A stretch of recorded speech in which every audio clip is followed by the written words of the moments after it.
Meus caros, hoje venho falar-vos das 6 guerras da Ucrânia. Sim, 6. Apesar de nenhuma ter sido declarada, recordo que a Rússia nunca declarou guerra à Ucrânia, nem vice-versa, a Ucrânia também não declarou à Rússia.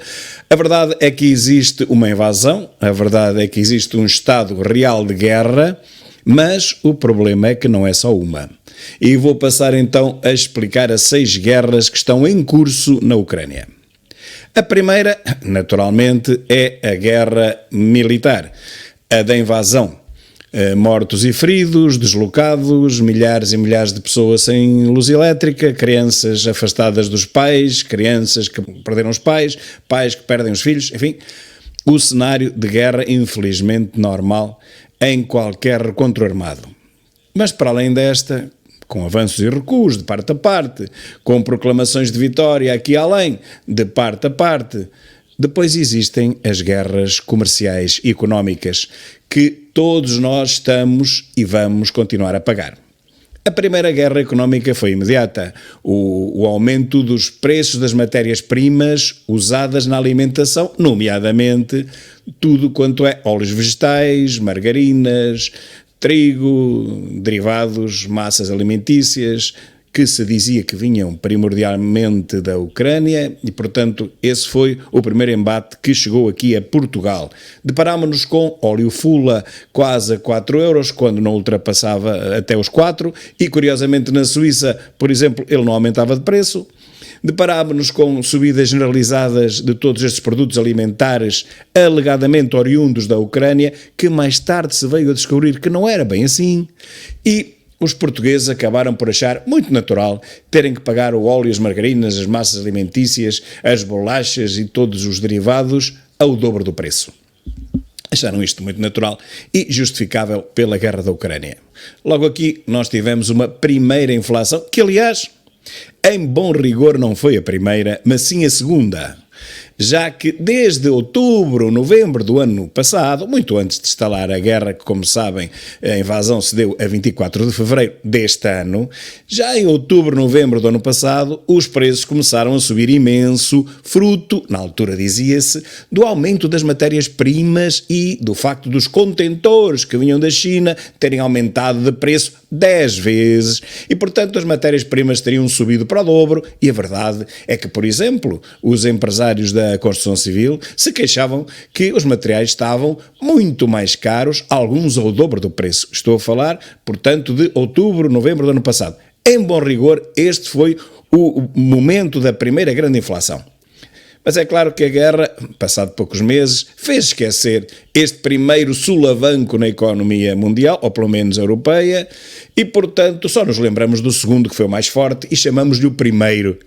Faz-me lembrar o episódio de 1580, quando nós tivemos um rei que, sendo espanhol, era neto de Dom Manuel, portanto o nosso grande rei dos descobrimentos, e ele era Filipe II em Espanha, mas em Portugal ele era Filipe I.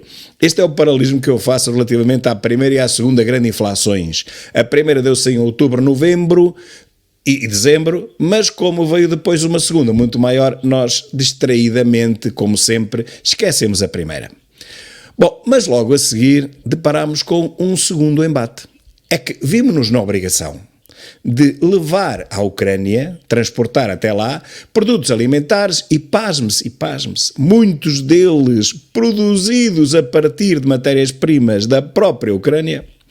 E então lá foi um cortejo imenso de carros de bombeiros, de caminhões, de carrinhas, tudo carregado com bens alimentares para a Ucrânia. Carros de bombeiros esses a gastarem 20 e 30 litros ao 100, a gastarem 6 ou 8 pneus, para depois levarem 3.000 ou 4.000 euros em mercadoria, bens alimentares, mas gastando 15 a 20 mil euros na própria viagem. Uma estupidez coletiva de que não há memória. Nós gastámos 5 a 10 vezes mais nas viagens do que os produtos que transportávamos até à fronteira da Polónia. E, na altura, poucos chamaram a atenção para este disparate. É claro, eu fui um deles e nem sempre bem compreendido, como aliás também já estou habituado, porque desde há 30 anos que me chamam de adiantado mental. e, portanto, as pessoas acabam por me dar razão, mas não no momento em que eu falo, não no momento em que as coisas se dão. É sempre passado uns meses, às vezes até anos. Bom, mas eu já estou habituado. E então, este foi o nosso segundo choque. Os donativos que nós enviámos e transportámos até à Ucrânia, praticamente todos eles inúteis, porque eles ficaram todos na Polónia, nunca saberemos se alguma coisa foi entregue e a quem na Ucrânia. Depois de todo este disparate, veio o terceiro choque económico. E este foi o do aumento gradual e paulatino, sustentado, como eles gostam de dizer, de todos os bens, mesmo aqueles que não provinham da Ucrânia e nem nunca lá passaram, e esse aumento gradual, que foi chamado de inflação, mas notem, já vamos na terceira vaga inflacionária, e a que todos tivemos que nos habituar, pois começámos a ver nas TVs que era normal. Era normal, uma vez que havia guerra na Ucrânia, é normal que o preço da batata portuguesa, que nunca saiu daqui, suba para o dobro. É também normal que o queijo da Serra, produzido aqui, e aqui não subiu de preço, na região onde ele se produz, na Serra da Estrela, mas depois tenha subido 50% nos supermercados logo ao lado onde ele é vendido. Isto é claro, tudo justificado com a guerra da Ucrânia. E porquê? Porque a guerra da Ucrânia fez subir os combustíveis, entendem?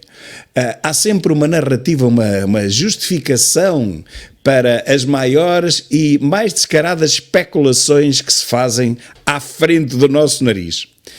Então, como há guerra na Ucrânia, os combustíveis em todo o mundo aumentam, porque a Rússia vai deixar de fornecer petróleo e gás natural, o que se provou redondamente falso até há pouco tempo.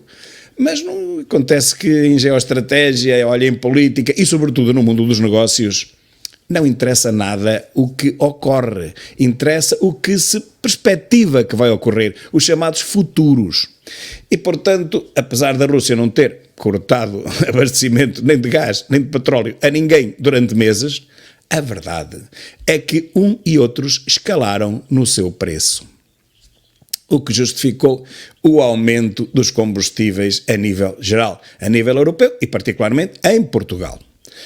Não vou falar sequer do ISP e das manobras, das gingajogas de António Costa com o preço dos combustíveis no sentido de robustecer, como ele diz, os cofres do Estado e que, por outras palavras, eu caracterizo apenas como um roubo descarado aos portugueses.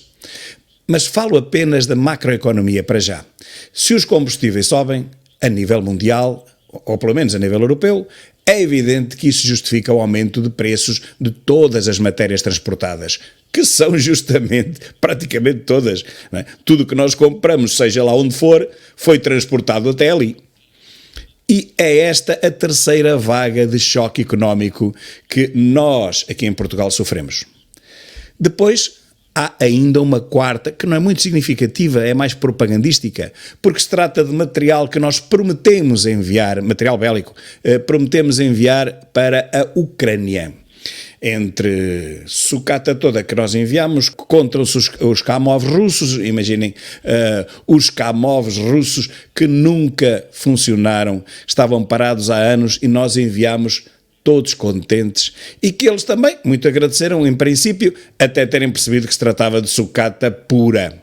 Mas pronto, Costa pensa que fica bem visto em termos de imagem internacional, sobretudo para o seu futuro político na Europa.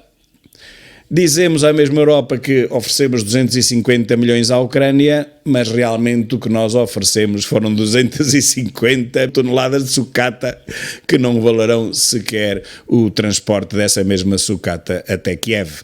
Portanto, tratou-se apenas de propaganda para o europeu ver. Mas é claro que nós não enganamos ninguém, quer dizer, nós estamos a enganar-nos apenas a nós próprios. Os europeus são finos, são muito mais perto do que Costa imagina. E vamos então para a quinta guerra económica, essa sim, que é bem real e não é propagandeira, e tem a ver com a contribuição da União Europeia para a Ucrânia. Contribuição pecuniária em dinheiro. Já lá vão muitos milhares de milhões de euros que a União Europeia e, portanto, Portugal também enviaram para a Ucrânia e continuam a enviar. Hoje mesmo foi anunciado a aprovação de mais 18 mil milhões para a Ucrânia. É claro, nós temos como participar nesse dinheiro, porque esse dinheiro é enviado para ajudar a Ucrânia nesta guerra, nesta invasão. Portanto, já vamos com 5 5 choques económicos nesta guerra da Ucrânia, mas ainda não chegámos ao fim. E sabem porquê? Por 2 motivos. Primeiro, a contribuição europeia para a Ucrânia não vai ficar por aqui. Portanto, a somar aos milhares de milhões que Portugal já teve que contribuir em dinheiro para esse mesmo fundo de ajuda à Ucrânia, depois falta o principal. E o principal é a reconstrução da mesma Ucrânia. Ou os meus leitores, porventura, acham que vai ser a Rússia que vai pagar todos os prejuízos causados pela guerra na Ucrânia? Claro que não. Quem os vai pagar será a própria Europa e nós. E estamos a falar de algo muito superior, se calhar a 2 ou 3 PIBs portugueses. Ou mais. Portanto, tudo dependendo do tempo que durar ainda este estrago. E, portanto, o que vai acontecer, meus caros, é que no final da guerra, que eu espero que seja breve, já hoje, nós vamos ter que contribuir pela 6ª vez para ajudar a Ucrânia agora a reconstruir-se. Isto ao mesmo tempo que continuaremos a suportar uma inflação que, mesmo que vá baixando, isso não significa que os preços baixem, significa que continuam a subir, embora a um ritmo inferior, mas tomem nota, desde que a inflação seja superior a 0, os preços continuam sempre a subir. Os preços nunca mais baixarão.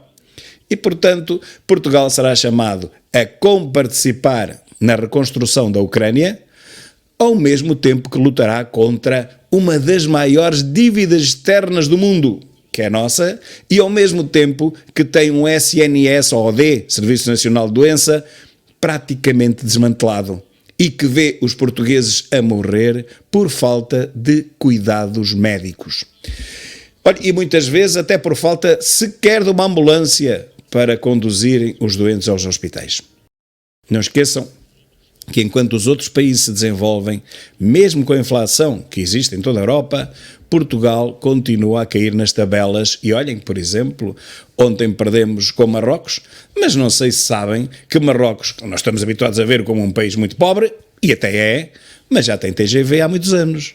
E Portugal, bola, nunca conseguiu construir nenhum.